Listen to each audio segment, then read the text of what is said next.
오늘은 본문 말씀을 중심으로 아이를 낳은 여인에 대한 규례, 이런 제목으로 오늘 말씀을 좀 상고하려고 합니다. 여러분, 새 생명이 출산한다는 것은 경사스러운 일입니까? 아니면 불행스러운 일입니까? 정말 좋은 일 맞아요? 축복할 만한 일 맞아요? 생명의 탄생은 정말 신비스럽기도 하지만 거의 성스러운 일이에요. 거룩하고도 성스러운 일이라는 거죠. 하나님께서도 뭐라 말씀하셨냐면 생육하고 번성하여 충만하라, 정복하라, 다스리라. 일단 정복하고 다스리려면 뭐 해야 되냐면 생육하고 번성해야 되는 거예요.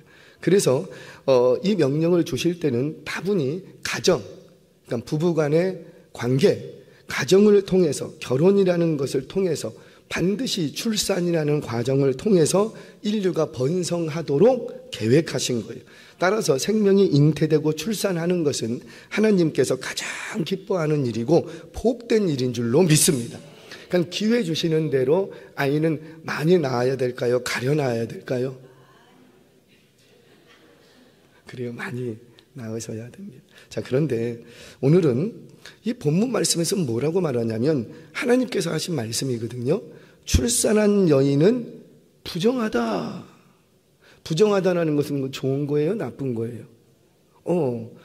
분명히 생명의 출산은 기쁘고 축복된 일이고 하나님께서 원하시는 일이어서 출산했는데 왜 그것을 부정하다고 말할까? 어찌 보면 창세기에서 말씀하시는 하나님과 레위기에서 말씀하시는 하나님이 좀 뭔가 다른 하나님 같아. 창세기에서는 기쁨으로 생명의 탄생을 바라보셨는데 레위기에서는 그 생명의 탄생을 부정한 것이다, 막 이렇게 말씀하시니 뭔가 좀 이해가 잘 안 돼. 그럼 여인이 출산하는 것은 축복된 일인가 부정한 일인가? 과연 뭘까요? 오늘 말씀 속에서 하나님의 진심이 무엇인지 오늘 저와 여러분들 한번 찾아가 보도록 하겠습니다. 자, 먼저 오늘 본문 말씀은 간략하게 좀 정리를 해보죠. 출산을 하면 여인은 부정해진다고 합니다. 부정하다. 부정해지는데 아들을 낳았을 경우에는 7일간 부정하고 33일간 꼼짝 마라. 부정한 것이 정결해지기까지는 시간만 지나면 되는데 며칠의 시간이 필요하다. 33일. 우리 지난 시간에 말씀드렸지요. 죽은 사체를 만지면 어떻게 되고 저녁까지 부정해지는 거예요. 그러니까 저녁까지만 그냥 가만히 있으면 자동적으로 정상적인 생활을 할 수가 있어요. 그런데 남자 아이를 낳은 여인의 경우는 며칠 동안이나 7일 동안 부정하고 33일 동안 정결해지는 시간을 가져야 돼요. 7일 동안은 부정하고 부정함이 깨끗해지는 것은 어떤 의식을 할 필요가 없이 33일간만 그냥 가만히 있으면 돼요. 저녁이 되면 부정한 것이 없어지는 것처럼 33일, 총 40일을 채우면 정결해집니다. 다만 이때 부정해지기 때문에 정결해지기까지 이 기간 동안은 성소에도 오를 수 없고 성물을 만질 수도 없고 제사에도 참여할 수가 없어요. 요즘 말로 말하자면 뭐예요? 예배에도 드릴 수가 없어요. 이것은 남아를 출산하든 여자아이를 출산했든지 상관없이 무조건 출산한 여인이면 성소에조차 오를 수가 없습니다. 자, 예를 들자면 제사장의 아내예요. 제사장의 아내인데 부정한 이 기간 동안은 성소에 오를 수도 없고, 그러니까 40일 동안 남자아이를 낳았을 때 오를 수도 없고 제사를 드릴 수 없을 뿐만 아니라 이 제사장, 자기 남편이 가지고 온 그 자기의 몫으로 돌려온 재물이 있잖아요. 재물. 거제로 드렸던 거, 요제로 드렸던 거, 고기, 이런 것들을 가지고 와서 좀 나눠 먹어야 되는데 먹을 수 있다, 없다? 그건 먹을 수가 없다는 거. 그러면 그거 손대면 돼요, 안 돼요? 손대면 안 돼. 그러니까 여인이 남편이 가져온 고기를 요리를 해서 가족들에게 먹여야 되는데 그 요리를 할 수 있다, 없다? 그래, 없게 되는 셈이 됩니다. 즉, 이때만큼은 성소의 재물이 아니라 다른 음식으로 본인도 그렇고 그 다음에 또 이제 가족들도 알아서들 식사를 해결해야 되는 그런 상황이 벌어지는 거예요. 자, 부정하다는 것은 뭘 의미할까요? 레위기 전체적으로 부정하다는 것은 그 무엇과도 접촉이 이루어지면 안 되는 거예요. 왜? 접촉되면 그 부정한 것이 전염되기 때문입니다. 즉, 이 33일 동안은 하여튼간 누구랑 좀 만나면 안 돼. 접촉되면 안 돼요. 자, 우리 혹시 뭐 요즘은 그런 집들이 별로 못 보는데 옛날에는 시골 가면 이렇게 아들 낳거나 그러면은 집 앞에 대문 앞에다 뭐 이렇게 걸어놨죠.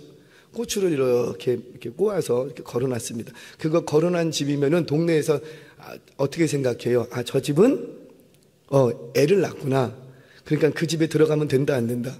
그거를 일종의 결계를 지는 것처럼 그 괜히 그때 오면 부정한 것처럼 이렇게 했어요. 물론 이거는 미신적인 요소 때문에 그렇습니다. 하지만 오늘 내용이 그와 좀 비슷한 거예요. 자, 이 과정에서 남자아이의 경우는 8일째 되는 날, 부정한 7일을 끝내고 8일째 되는 날은 할례를 행하게 됩니다. 자, 여아의 경우는 어떻게 되고 여자아이를 낳을 경우는 2배로 기간이 늘어나 버려요. 직장 못 나가. 남자를 낳았을 때는 40일 동안 못 나갔는데 여자를 낳으면 80일, 2배로 뛰어버려요. 2배를. 80일 동안 못 나가는 거예요. 자, 그리고 남자아이든지 여자아이를 했든지 간에 출산 이후에는 정결해지는 의식을 기간을 다 채우고 나면 자동적으로 정결해집니다. 자동적으로 정결해지는데 반드시 하나님 앞에 가서 신고식은 해야 돼요. 반드시 나 아이를 낳았습니다. 이제 정결한 시간을 다 채웠으니까 이 아이 하나님이 주신 선물입니다. 어떤 이런 하나님 앞에 출산했다는 출산 신고서를 내야 되는데 그게 정결 기간을 다 채우고 나서야 가능해집니다. 일반적으로 이때는 속죄 제사를 드리고 번제를 드립니다. 속죄제를 위해서는 대체적으로 1년 된 양을 제물로 드리고 번제를 위해서는 비둘기 새끼를 드립니다. 그런데 내가 양을 드릴 만한 형편이 못 돼. 그러면은 아유, 너희 가난하니까 없는 거 받은 걸로 해줄게. 우리 하나님 그렇게 안 하세요. 죄송합니다. 오늘은 뭐 제가 헌금에 대해서 얘기하고 싶은 마음은 없으나 이 말씀을 그대로 우리의 성도들의 삶에 가져오면 헌금을 못할 사람이 있을까요? 없을까요? 없어요. 우리 하나님이 요구하시는 헌물은 뭐예요? 주지 않은 것을 달라고 요구하지 않으세요. 주신 부분에서 일정 부분을 요구하시는 거예요. 이런 거죠. 이번에 성경 공부를 하시면 아시겠지만은 우리는 보통 11조, 지금 이 수요 예배는 다 신앙들이 있으시니까 목사님 또 우리 헌금하나 이렇게 받아들이지 마시고 11조라는 개념이 있습니다. 그렇죠. 뭐 구약에는 있고 요즘 어떤 신학자들 어떤 교수가 나와서 11조는 신학에 없어졌다 막 이런 이상한 말씀을 하시는데 그거 잘못된 거예요. 제가 나중에 정리는 해드립니다. 자, 11조라는 것이 있습니다. 11조는 몇 분의 몇? 10분의 10, 10분의 1. 나에게 하나님이 100만 원의 소득을 주셨으면 얼마? 10만 원. 내게 10만 원의 소득을 주셨으면 얼마? 만 원. 나에게 만 원의 소득을 주셨으면 얼마? 혹시 여러분들 한 달에 만 원도 나는 못 받는다, 구하지 못한다, 그런 분들 계세요? 자식들이 줄 수도 있고 아니면 무슨 생일 선물로 받을 수도 있고 아니면 뭐 운 좋게 길거리 가다가 돈을 주실 수도 있고. 자, 좋아요. 만 원 너무 많아. 나는 나이가 너무 많아서 아무도 나 안 줘. 자, 1,000원 하나님이 주시면 얼마? 네. 그렇게 하시면 되는 거예요. 우리 하나님이 주시지 않는 데서 달라고 요구하지 않습니다. 자, 그런데 얼마만큼? 10개 중에서 몇 개만? 1개예요. 1개. 그러면 얼마 갖고 살라는 거예요? 이 땅을 9개 갖고 사는 거예요. 그러면 애초부터 하나님이 9개만 주시면 되지. 그렇잖아요. 9개만 주시면 되지. 뭐하러 10개를 주시고 1개를 달라 그래. 9개는 어차피 우리는 이 땅을 살아가야 돼. 그게 하나님의 계산 방법이고 하나님의 계산해온 디자인이에요. 그러면 9개로만 살면 되는 거예요. 그런데 왜 9개만 있으면 되는데 그럼 9개만 주시지 왜 줬다 뺐냐고. 왜 10개를 주셔서 하나를 달라. 왜 그러는 거예요? 내가 너한테 10개를, 너 9개로만 살아야 돼. 원래가 9개로만 살아야 되는데 그렇게 하나님이 디자인해 놨어요. 그런데 9개로만 살아야 되는데 하나님이 더 주고 싶어. 그래서 어떻게 하냐면 하나를 더 줘. 그리고는 그 없어도 되는 그것을 나에게 다시 갖고 오라는 거예요. 그러면 내가 너희의 창고가 가득히 차도록 해주겠다라는 거예요. 이게 하나님과 우리와의 약속이라는 겁니다. 자, 다시 9개만으로도 이 땅을 살아가는데 전혀 문제 없어. 그게 하나님의 계획표고 디자인이고 재정 구조예요. 그런데 9개를 주시는 것도 누가 주시는데? 하나님이 주시는데 그 9개로만 살면 돼. 그런데 뭐하러 하나를 더 주셔서 그 중에 왜 하나를 달라고 하냐고. 그 이유는 뭐라? 그거 하나 없어도 되는 그거 내가 준 건데 그거만 갖고 오면 어차피 9개도 내가 준 건데 내가 다 달라고 하지 않고도 그거대로 살고, 하나만 가져오면 너가 일평생에 너의 창고가 가득히 차도록 포도주 틀에 새 포도주가 떨어지지 않도록 내가 해주겠다라는, 그것을 보여주기 위해서 뭘 하냐면은 하나를 더 주신 거예요. 자, 우리는 신앙을 저울질하면 안 되는데 우리는 사람인지라 그래도 이 정도의 신앙은 좀 가졌으면 좋겠습니다. 이 정도의 신앙으로 성장했으면 좋겠습니다라고 어떤 기준을 정합니다.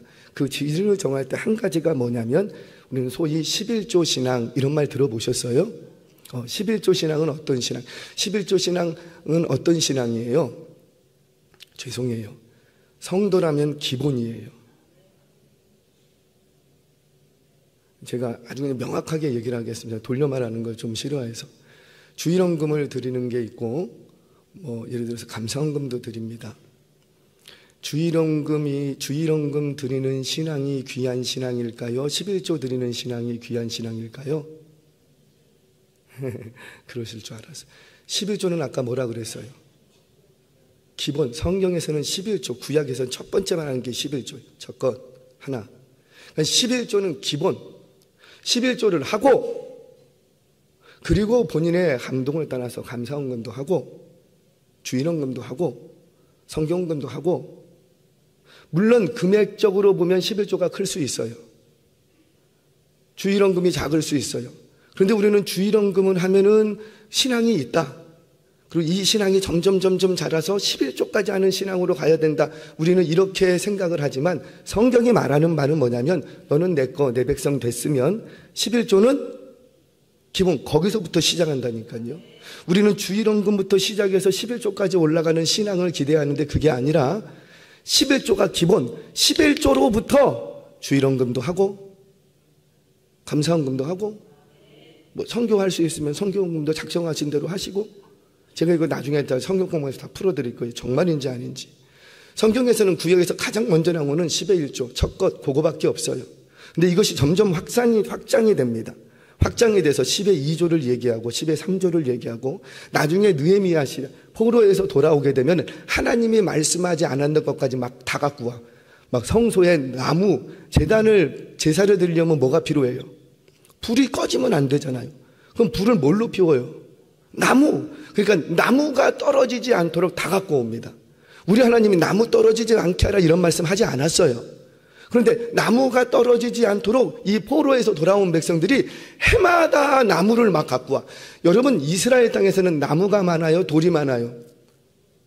중동에는 나무가 없어. 우리나라야 산에 가면 나무가 천지 빽깔이지만 중동 땅에는 나무가 없어요. 그러니까 나무는 굉장히 귀한 거예요. 귀한 거예요. 그러니까는 이 제사 드리는데 나무가 꼭 필요해. 근데 성경을 들춰보니 너희들 10의 1조로 나무를 갖고 와라 이런 말씀을 하신 적이 한 번도 없어. 한 번도 없어. 그런데 시대가 지나가면서 포로 시대가 돌아오면서부터 이 사람들이 뭘 하기 시작하냐면 나무를 갖고 와. 나무를. 뭘 얘기합니까? 누구라도 하나님 앞에 안 받은 건 없어요.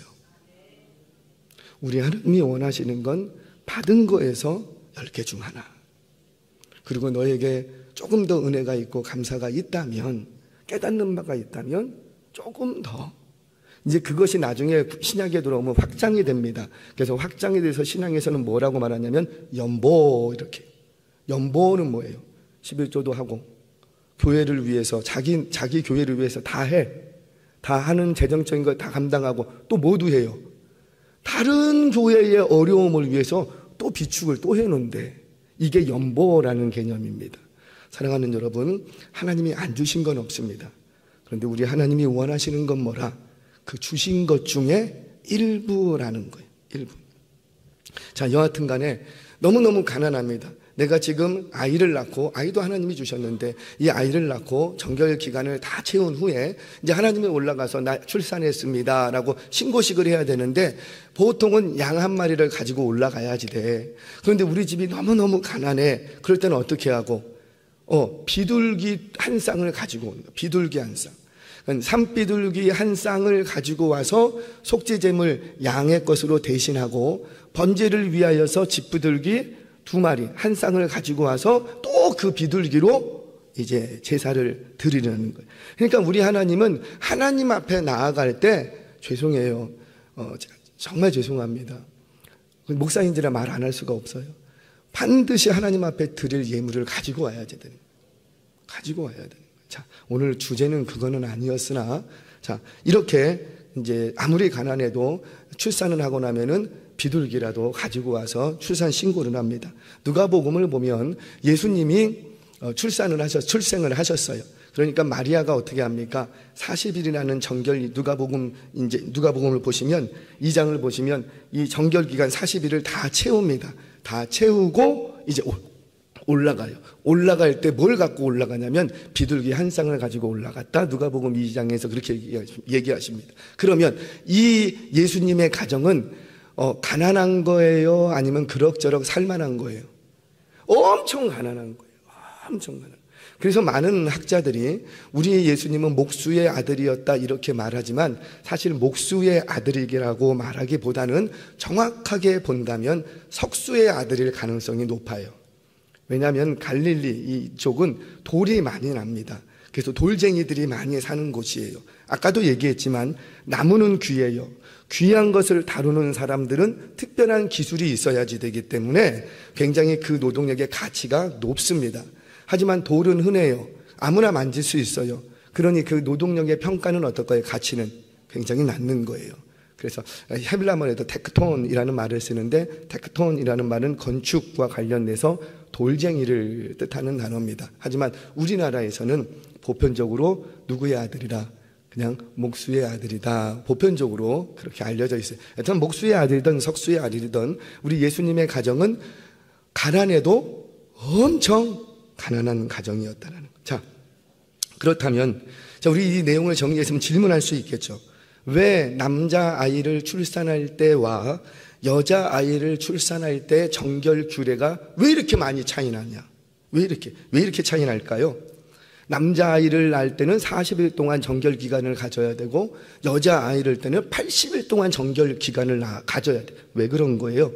우리 하나님도 남존 여비 사상이 있으셔서 좀 그러신 걸까요? 우리 하나님 안 그러시겠죠? 자, 우리 이유를 좀 찾아가겠습니다. 자, 이 문제를 다루려면 출산한 여인이 왜 부정한가부터 해결을 하셔야지 돼요. 자, 생명의 탄생은 하나님의 영원한 기쁨이 됩니다. 아멘이세요? 자, 따라서 출산이라는 것은 하나님이 원하시는 바이고 하나님이 매우 기뻐하시는 일이에요. 따라서 출산 자체는 부정하지 않습니다. 출산 자체는 부정하지 않아요. 그러나 이 죄인된 인간의 범죄함으로 인하여서 피가 유출된다라는 것은 죽음과 관련된 것이기 때문에 부정하다고 봅니다. 부정하다고. 즉 피를 흘린다는 거 뭐예요? 피는 생명인데 그 생명이 자꾸만 나에게서 나가면 언젠가는 나도 어떻게 될까요? 죽음에 다다를 수밖에 없겠죠. 근데 죽는다라는 것은 뭐의 결과인데? 그렇죠. 죄의 싹슨 사망이요. 그러니까 내가 죽는다라는 것은 죄인이라는 것을 증명하는 거라고요. 따라서 피를 유출시키고 이것은 나중에 죽음에 이르게 되는데 이것은 곧 죄와 관련된 것이라서 피가 흘러내리는 것은 어떤 경우에든 부정한 것으로 이제 인정이 됩니다. 자, 하지만 부정하게 여긴다고 해서 어떤 다른 제재가 있는 건 아니에요. 다만 이 기간 동안에는 바깥 출입을 못하고 사람들을 자유롭게 만날 수 있는 기회가 제재당하는 거예요. 즉 다른 접촉에 있어서 좀 자유가 통제되는 정도만 된다는 겁니다. 이렇게 부정하다고 말씀하시는 것은 일정 기간 동안에 출입과 만남을 하나님께서 철저히 통제하시는데 바로 이 속에는 또 다른 의미가, 진짜 의미가 숨겨져 있다는 거예요. 바로 출산 이후에 여인에게 쉼을 주기 위한 하나님의 장치였습니다. 여자의 몸으로 아이를 낳았어요. 남자들은 모르지만 아이를 낳은 여인이 어때요? 쉼이 필요하잖아요. 근데 그 쉼을 누가 보장해 주시냐면 하나님께서 보장해 주시는 거예요. 여러분 출산한 이후에 얼마나 산모가 힘들겠습니까? 그러니까 부정하고 정결한 지는 기간 이 40일 또는 80일 이런 식으로 둠으로써 산모로 하여금 충분히 쉴 수 있도록, 충분히 쉴 수 있도록.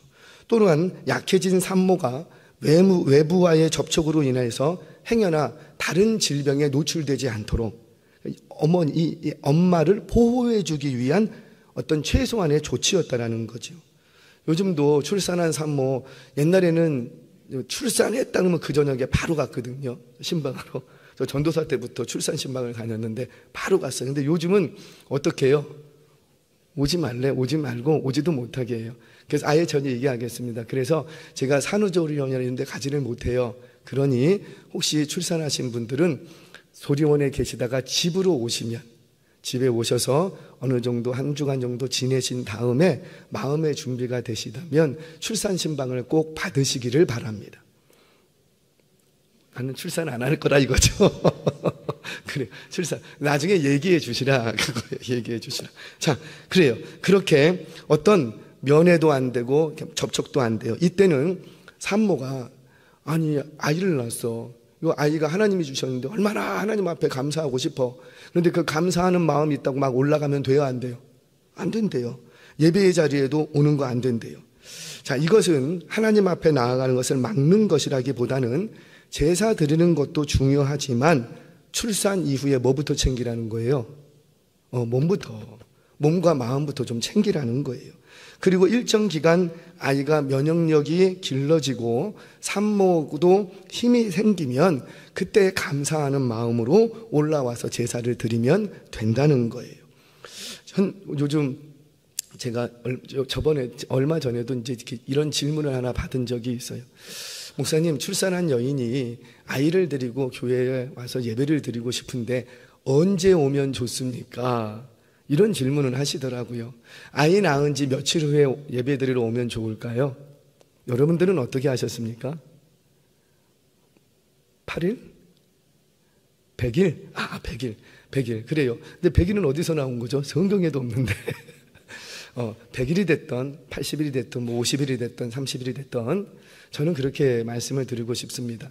일단 산모가 건강을 회복하고 누구를 만나도 좀 괜찮을 수 있는 일단 체력과 건강을 회복하고, 그리고 아이도 모든 사람이 좀 이렇게 접촉이 일어나도 안심이 될 만한 그 시기가 되면 오십시오.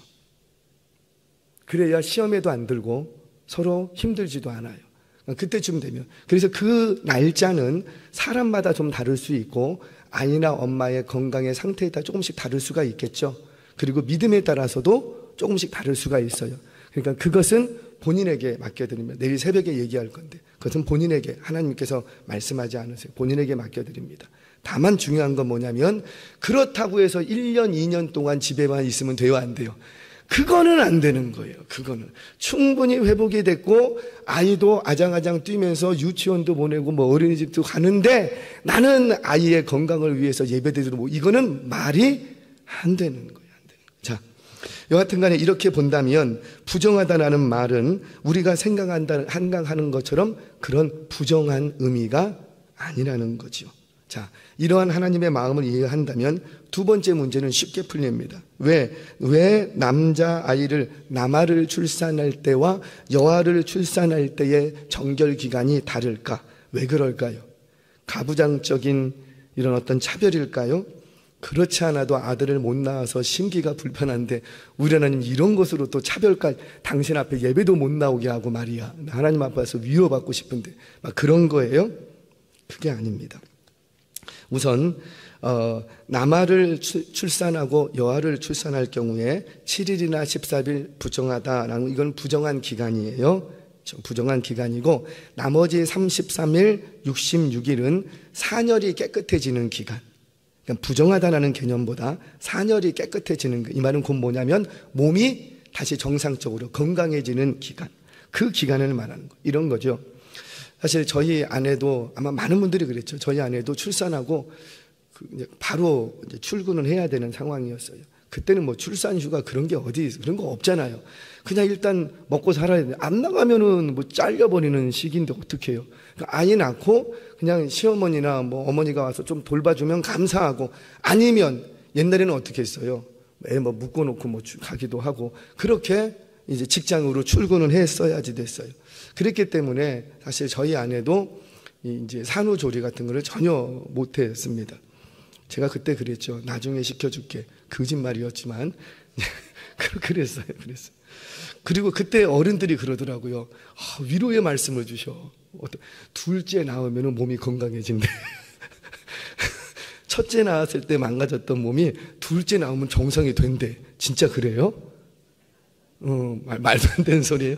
하여튼 그런 말로 좀 위로했어요. 위로하고 몸조리도 다 하지 못해서 이제 직장으로 몰렸습니다.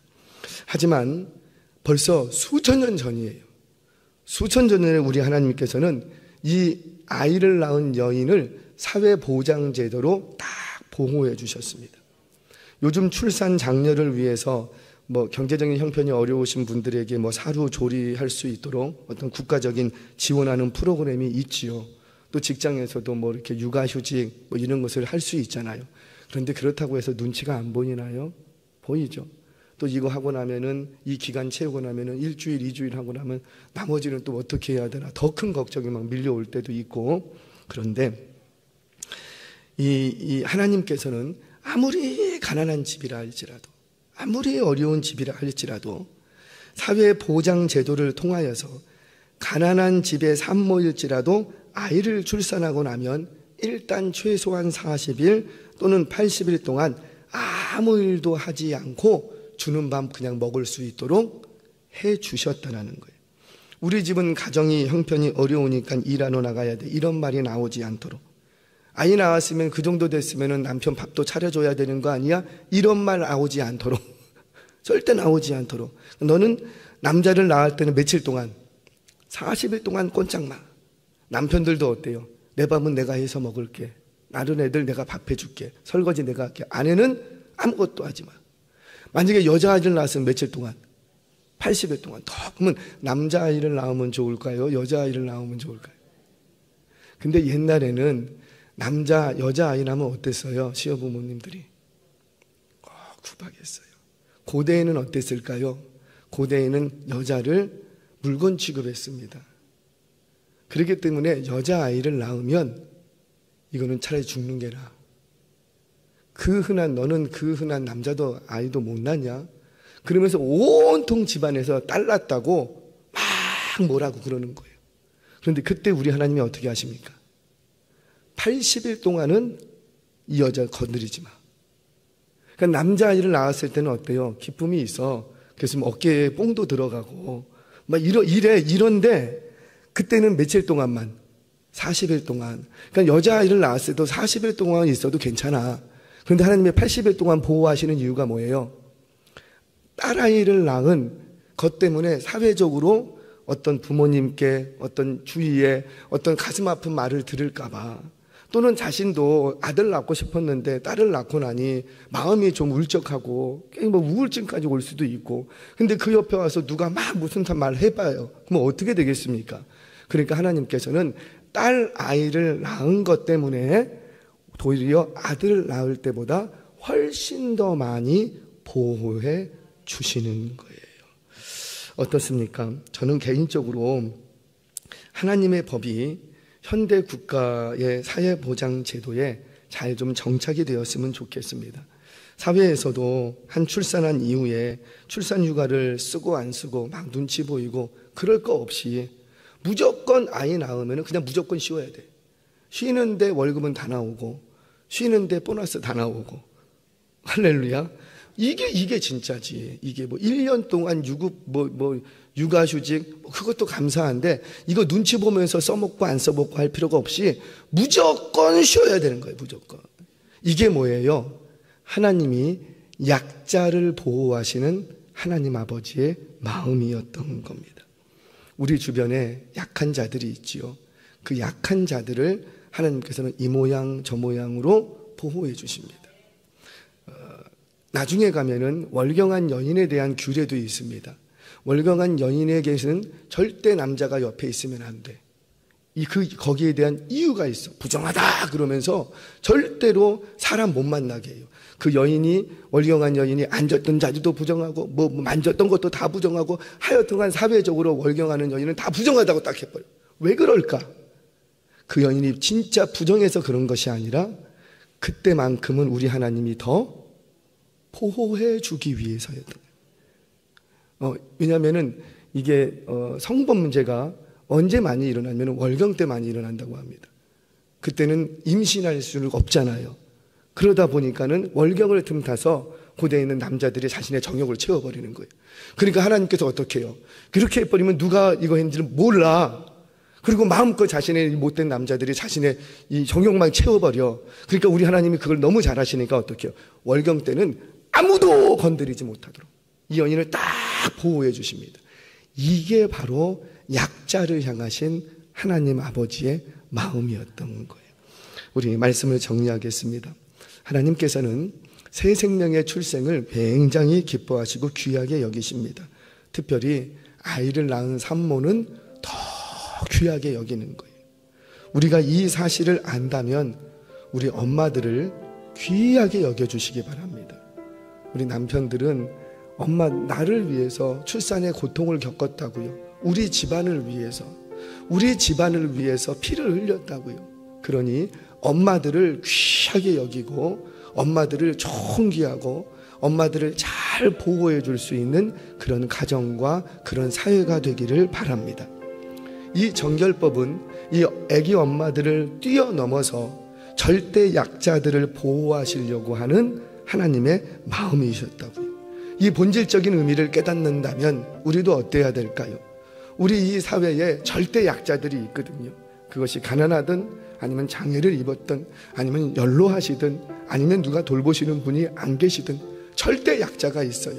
그 절대 약자를 이 세상이 사회법으로 보호해 주지 못한다면 우리 그리스도인들이 보호해 줄 수 있기를 바랍니다. 그런 우리 그리스도인들이 더 많아져서 이런 분들이 좀 정치계 여성부에 좀 들어가셔서 법을 바꾸려고 같으면 레위기 좀 읽어보고 바꾸시라고요. 얼마나 약자들을 향한 하나님의 마음이 있는지 우리 이 마음으로 저와 여러분이 법은 바꾸지 못해도 우리의 주변에 있는 약자들을 돌보고 격려하고 응원해 줄 수 있는 우리 그리스도인들 되시기를 주의 이름으로 축원합니다. 우리 주신 말씀 붙들고 잠깐 기도합니다. 하나님, 세상에 있는 모든 엄마들, 그가 가난하건 부하건 잘났건 못났건 배웠건 못 배웠건 생명을 낳는 모든 여인들은 존귀합니다. 주님, 그 엄마들을 축복하여 주시고 그 엄마들이 육아들을 잘 감당하고 자신의 몸도 잘 추스릴 수 있는 이런 사회적인 구조가 되어질 수 있도록 이 사회를 변화시켜 주시옵소서. 주님, 내가 무엇을 해야 되겠습니까? 내 주변에 있는 약자들이 눈에 띌 때마다 그 약자들을 끌어안고 사회가 보장해 주지 못하면 우리 교회가 힘 닿는 대로 그 절대 약자들을 보호하고 격려하고 응원해 줄 수 있는, 그래서 위로를 줄 수 있는 우리 교회 되게 하여 주옵소서. 우리 이런 기도의 제목을 가지고 우리 잠시 한 목소리로 기도하겠습니다.